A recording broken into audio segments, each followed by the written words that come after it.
में थे उस समय तो उनके ना तो कर्म हो रहे थे और ना ही वे कर्मों से बंध रहे थे।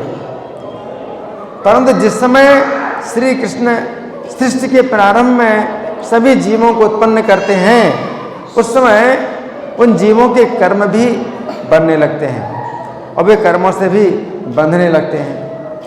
ऐसी स्थिति में श्री कृष्ण को भी कर्मों का बंधन होता होगा। अर्जुन के मन में ये शंका है। ऐसी स्थिति में श्री कृष्ण को भी कर्मों का बंधन होता होगा क्योंकि श्री कृष्ण ने ही उन जीवों को उत्पन्न किया है।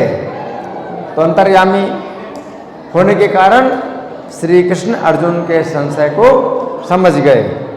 अतः उन्होंने इस श्लोक में कहा है उन्हें जीवों को उत्पन्न करने के कारण कोई भी कर्म बंधन नहीं होता है क्योंकि श्री कृष्ण का इस कार्य में अपना कोई स्वार्थ नहीं है। तो यहाँ पर भगवान कहते हैं कि मुझे वे कर्म नहीं मानते हैं। पिछले श्लोक में श्री कृष्ण ने कहा था कि श्री कृष्ण एक बार नहीं बल्कि बार बार सृष्टि के प्रारंभ में जीवों को भौतिक शरीर प्रदान करते हैं। उस समय ये प्रश्न उठता है यदि श्री कृष्ण सभी जीवों को भौतिक शरीर प्रदान करते हैं और भौतिक शरीर के ही द्वारा जीव अपने अपने कर्मों से बंधते हैं तो श्री कृष्ण के द्वारा भी जो भौतिक शरीर प्रदान करने का कर्म है वो कर्म बनता होगा और श्री कृष्ण भी कर्म से बंधते होंगे। इस प्रश्न के उत्तर में श्री कृष्ण कहते हैं कि ऐसे कर्म श्री कृष्ण को नहीं बांधते हैं। तो भगवान कहते हैं मैं उदासीन के समान आसीन रहता हूँ। तो पिछले श्लोक में श्री कृष्ण ने कहा था कि वे ही समस्त जीवों को सृष्टि के प्रारंभ में उत्पन्न करते हैं, परंतु यहाँ पर श्री कृष्ण कह रहे हैं कि वे उदासीन के समान आसीन रहते हैं। इसका अर्थ है कि प्रकृति ही जीवों को सृष्टि के प्रारंभ में उत्पन्न करती है, श्री कृष्ण तो उदासीन के समान आसीन रहते हैं। अब यहाँ पर प्रश्न उठता है कि श्री कृष्ण ने तो पहले ये कहा था कि वे ही सभी जीवों को सृष्टि के प्रारंभ में उत्पन्न करते हैं, फिर यहाँ भी ऐसा क्यों कह रहे हैं कि वे जीवों को उत्पन्न नहीं करते हैं, वे तो उदासीन के समान आसीन रहते हैं, प्रकृति ही जीवों को उत्पन्न करती है। इस प्रश्न के उत्तर में हम कह सकते हैं कि जिस प्रकार किसी राजा की देख रेख में अपराधियों को कारागार में रखा जाता है तो कभी कभी ये कहा जाता है कि राजा ही अपराधियों को कारागार में डालता है, जबकि राजा के अधीनस्थ सैनिक ही अपराधियों को कारागार में डालते हैं। उसी प्रकार श्री कृष्ण ने ये कहा कि वे ही सभी जीवों को भौतिक शरीर प्रदान करते हैं और फिर ये कहा कि वे तो उदासीन के समान आसीन रहते हैं, भौतिक प्रकृति ही सभी जीवों को भौतिक शरीर प्रदान करती है ना। इस श्लोक के तात्पर्य में प्रभुपाद लिखते हैं ब्रह्म संहिता 5:6 में कहा गया है आत्मा रामस्य तस्यास्ति प्रकृत्या ना समागमः, अर्थात वे सतत दिव्य आनंदमय आध्यात्मिक कार्यों में रत रहते हैं। तो यहाँ पर श्री कृष्ण कह रहे हैं कि वे जीवों को भौतिक शरीरों की प्राप्ति के कार्य में उदासीन के समान आसीन रहते हैं। इसका अर्थ है कि श्री कृष्ण किसी भी जीव के विषय में अपना कोई चुनाव नहीं करते हैं कि इसे किस प्रकार का भौतिक शरीर प्राप्त होना चाहिए।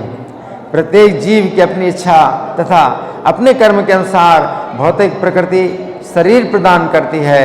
श्री कृष्ण इस विषय में महाराजा के समान ऊंचे आसन पर आसीन रहते हैं और भौतिक प्रकृति उनकी देख रेख में सभी जीवों को न्याय के अनुसार शरीर प्रदान करती है। श्री कृष्ण की ओर से इस कार्य में न तो बाधा उत्पन्न होती है और न ही कोई आसक्ति होती है। तो गीता 4:14 के तात्पर्य में श्रील प्रभुपाद लिखते हैं यद्यपि भगवान इस भौतिक जगत के सृष्टा हैं किंतु वे भौतिक जगत के कार्यों से प्रभावित नहीं होते, सृष्टि करने पर भी इससे पृथक रहते हैं, जबकि जीवात्माएं भौतिक कार्यकलापों के सकाम कर्म फलों से बंधे रहते हैं क्योंकि उनमें प्राकृतिक साधनों पर प्रभुत्व दिखाने की प्रवृत्ति रहती है। किसी संस्थान का स्वामी कर्मचारियों के अच्छे बुरे कार्यों के लिए उत्तरदायी नहीं, कर्मचारी इसके लिए स्वयं उत्तरदायी होते हैं। जीवात्माएं अपने अपने इंद्रिय तृप्ति के कार्यों में लगे रहते हैं, किंतु ये कार्य भगवान के द्वारा निर्दिष्ट नहीं होते। इंद्रिय तृप्ति की उन्नति के लिए जीवात्माएं इस संसार के कर्म में प्रवृत्त हैं और मृत्यु के बाद स्वर्ग सुख की कामना करते रहते हैं। स्वयं में पूर्ण होने के कारण भगवान को तथा कथित स्वर्ग सुख का कोई आकर्षण नहीं रहता। स्वर्ग के देवता उनके द्वारा नियुक्त सेवक हैं। स्वामी कभी भी कर्मचारियों का सा निम्न स्तर का सुख नहीं चाहता। तो यहाँ पर भगवान ये बता रहे हैं, वदासीन वदासीनम असक्तम तेषु कर्मसु। उन सब कर्मों में भगवान का जो है कोई भी आसक्ति नहीं। भगवान किसी भी जीव के प्रति न मे द्वेष्योस्ति ना प्रिया, न उनका किसी जीव से द्वेष है और न किसी जीव से प्रेम है। ये भजन्ति तुमाम भक्त्या मयि ते तेषु चाप्यहम्। तो भगवान सृष्टि के कार्यों में उदासीन रहते हैं, लेकिन भक्तों के प्रति भगवान कैसे रहते हैं? आसक्त रहते हैं। भगवान जो है भक्तों में आसक्त रहते हैं। और जो भगवान की भक्ति है वो भगवान को नीचों के घर में भी ले जाती है। नीच से नीच व्यक्ति भी जो है भक्ति के द्वारा भगवान को अपने पास बुला लेता है। तो भगवान जो है भक्ति के बस में रहते हैं, बाकी इस भौतिक प्रकृति के बस में नहीं है। भौतिक प्रकृति के बस में नहीं है। तो भौतिक प्रकृति उनको बंधन नहीं प्रदान कर सकती। जो भौतिक प्रकृति है जीवों को बंधन प्रदान करती है। तो आज भगवद गीता के 9वें अध्याय का 9वां श्लोक ये हुआ है और आज 5 अप्रैल का दिन है।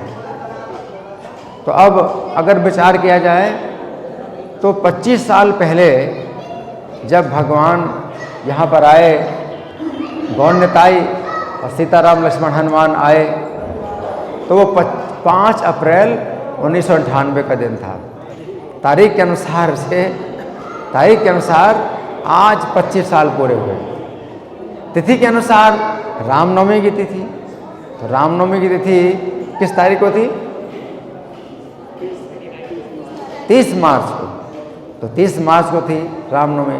तो तिथि के अनुसार 30 मार्च को 25 साल पूरे हुए और सिल्वर जुबली रजत जयंती का जो है बहुत बड़ा समारोह मनाया गया था। लेकिन अगर तारीख के अनुसार देखा जाए तो 5 अप्रैल, उस समय 5 अप्रैल को रामनवमी पड़ी थी।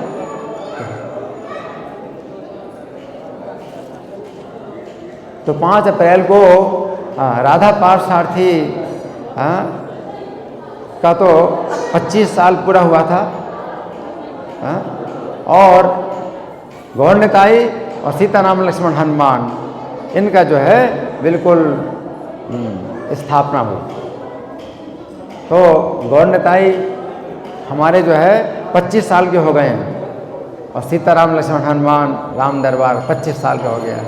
तो आज के दिन जो है विशेष रूप से ये जो है 25वां जो है ये वर्ष है इनका जो कि पूरा हो रहा है। तो उस दिन यहाँ पर पहली बार मंदिर में हम लोग आए। 5 अप्रैल को पहली बार हम लोग मंदिर में आए। उसके एक दिन पहले राधा पार्थसारथी रेस्टोरेंट की बिल्डिंग में थे, गोविंदा रेस्टोरेंट में। तो गोविंदा रेस्टोरेंट में राधा पार्थसारथी थे, ललिता विशाखा नहीं थी, गौर निताई सीताराम लक्ष्मण हनुमान कोई नहीं थे।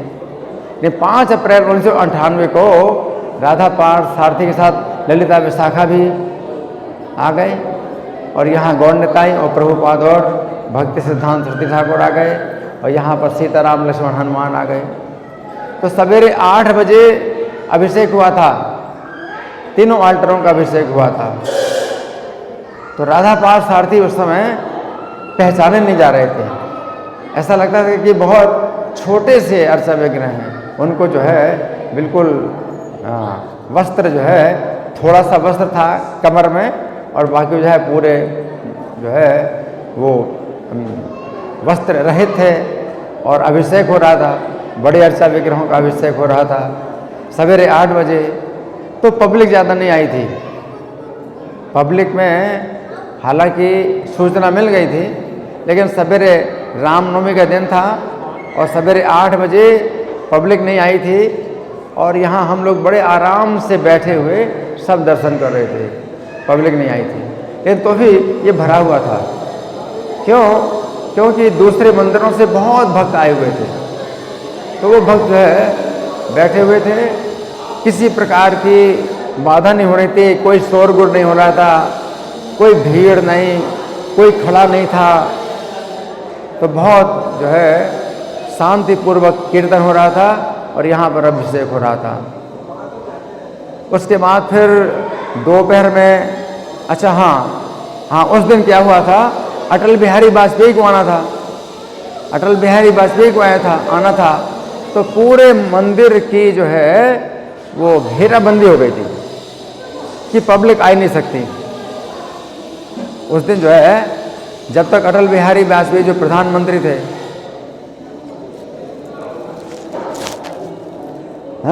तो उनके आने से कई घंटे पहले से ही पूरी घेराबंदी हो गई थी कि मंदिर से बाहर कोई नहीं जा सकता और बाहर का कोई व्यक्ति मंदिर के अंदर नहीं आ सकता, और बहुत कड़ी निगरानी के साथ घेराबंदी हो गई थी।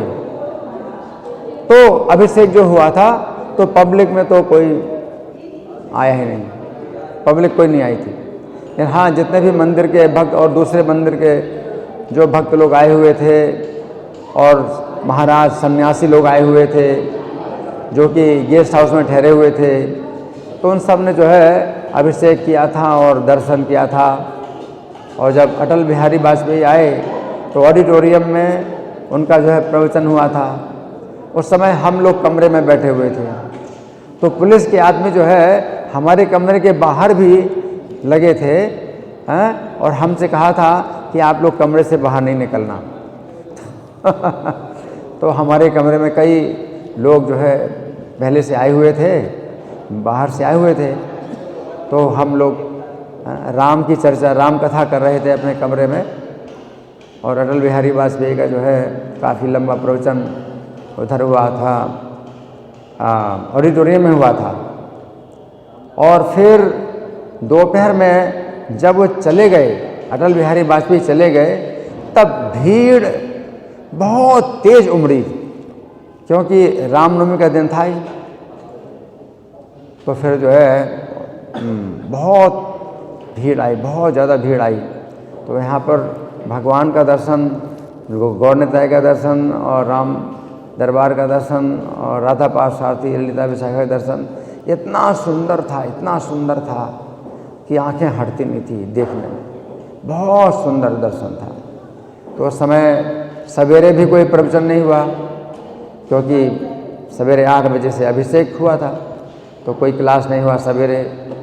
और शाम को भी कोई क्लास नहीं हुआ, शाम को क्लास नहीं हुआ क्योंकि शाम को इतनी भीड़ कि पैर रखने की जगह नहीं, इतनी भीड़ है ना, तो क्लास होने की संभावना ही नहीं थी। तो उस समय शाम का जो गीता क्लास था तो वो कोई नहीं करता था, मैं अकेले ही गीता क्लास करता था। तो रेस्टोरेंट की बिल्डिंग में डेली मेरा ही क्लास होता था गीता का, और यहाँ पर तो ऐसा हाल हो गया कि क्लास हो ही नहीं सकता, भीड़ इतनी ज़्यादा भीड़ है, क्लास ही नहीं कर सकते। उसके बाद फिर कुछ दिनों में मैंने फिर क्लास देने का यहाँ साहस किया, और भीड़ को जो है करताल पटक पटक करके लोगों को चुप करा करे जो है भीड़ को चुप कराता था और क्लास देता था। लेकिन फिर बाद में ये हुआ कि यहाँ कुछ भक्त लोग थे जो कि क्लास के विरोधी थे, तो संध्या आरती जैसे होए तो संध्या आरती का कीर्तन करके फिर वो कीर्तन ही करते रहेंगे।